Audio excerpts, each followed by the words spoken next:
Hey everybody, it's time for Mrs. Evans' Enchanted Reading Story, and today's story is a good one. You know the story about the three little pigs that built their houses out of straw and sticks and bricks in order to get the big bad wolf. Well, that may not be the whole story. It might not be the true story. So tonight's story is the true story of the Three Little Pigs by A. Wolf. So this time, instead of the pigs telling the story, the wolf is going to tell the story. So let's see if his story is the same as the Three Little Pigs. There's our title page. The true story of the Three Little Pigs, as told by John Cieszynska, illustrated by Lane Smith. And it says by A Wolf right there. That's funny.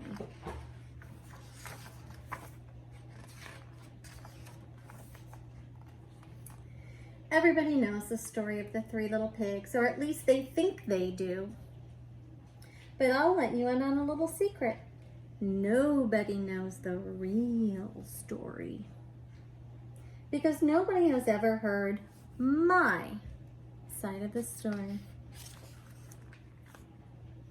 I'm the wolf, Alexander T. Wolf. You can call me Al. I don't know how this whole big bad wolf thing got started, but it's all wrong. Maybe it's because of our diet. Hey, it's not my fault wolves eat cute little animals like bunnies and sheep and pigs. That's just the way we are.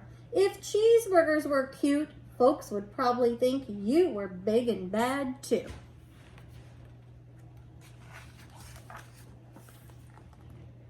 But like I was saying, the whole big bad wolf thing is all wrong. The real story is about a sneeze and a cup of sugar. This is the real story.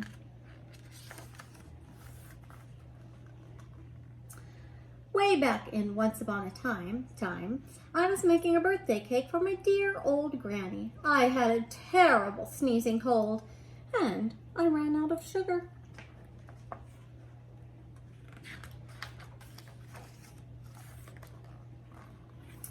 So I walked down the street to ask my neighbor for a cup of sugar. Now this neighbor happened to be a pig, and he wasn't too bright either. He had built his whole house out of straw. Can you believe it? I mean, who in his right mind would build a house of straw? So of course, the minute I knocked on the door, it fell right in. I didn't want to just walk into someone else's house, so I called, little pig, are you in? No answer. I was just about to go home without that cup of sugar for my dear old granny's birthday cake. And that's when my nose started to itch. I felt a sneeze coming on. I huffed and I snuffed and achoo! And I sneezed, a great sneeze. And you know what? The whole darn straw house fell down.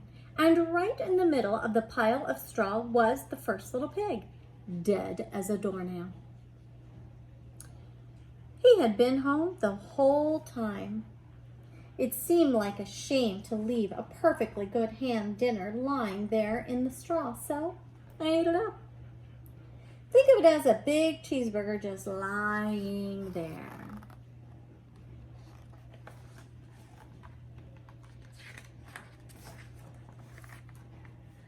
I was feeling a little better, but I still didn't have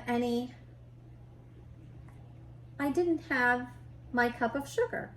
So I went to the next neighbor's house. This neighbor was the first little pig's brother. He was a little smarter, but not too much. He had built his house of sticks. I rang the doorbell on the stick house. Nobody answered. I called, Mr. Pig, are you in? He yelled back, You go away, Wolf. You can't come in. I'm shaving the hairs on chinny chin chin.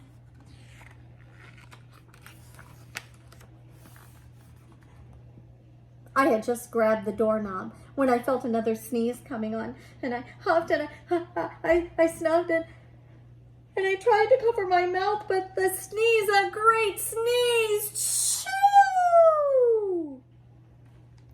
And you're not going to believe it, but this guy's house fell down just like his brother's. And when the dust cleared, there was the second little pig, dead as a doornail. Wolf's honor. Now you know food will spoil if you just leave it out in the open. So I did the only thing there was to do, and I had dinner again. Think of it as a second helping. Now, I was getting awfully full, but my cold was feeling a little better, and I still didn't have a cup of sugar for my dear old granny's birthday cake. So I went to the next house. This guy was the first and second little pig's brother. He must have been the brains of the family because he had built his house of bricks. I knocked on the brick house. No answer. I called, Mr. Pig, are you in? And do you know what that rude little porker answered? Get out of here, wolf, and don't bother me again. Talk about impolite. He probably had a whole sack full of sugar, and he wouldn't give me even one little cup for my dear sweet old granny's birthday cake. What a pig. I was just about ready to go home and maybe make a nice birthday card instead of a cake when I felt my cold coming on. I huffed and I stuffed and I achoo! Sneezed once again. And then the third little pig yelled, and your old granny can go sit on a pin.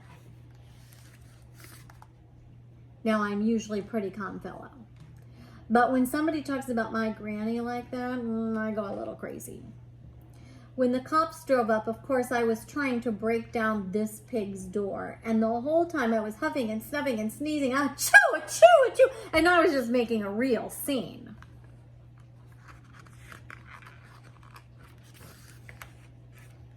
And the rest, as they say, is history. The news reporters found out about 2 pigs I'd had for dinner, and they figured a sick guy going to borrow a cup of sugar didn't sound very exciting. So they jazzed up the story with all of that huff and a puff and a blow your house down, and they made me out to be the big bad wolf. And that's it. That's the real story. I was framed.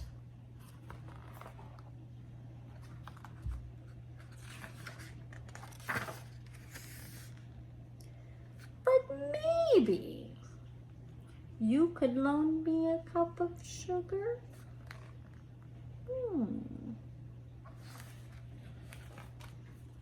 So what do you think?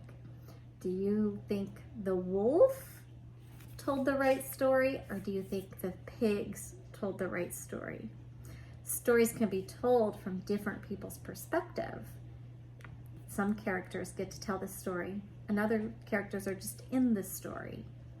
I bet you can read another story at home and maybe tell it from a different point of view or perspective.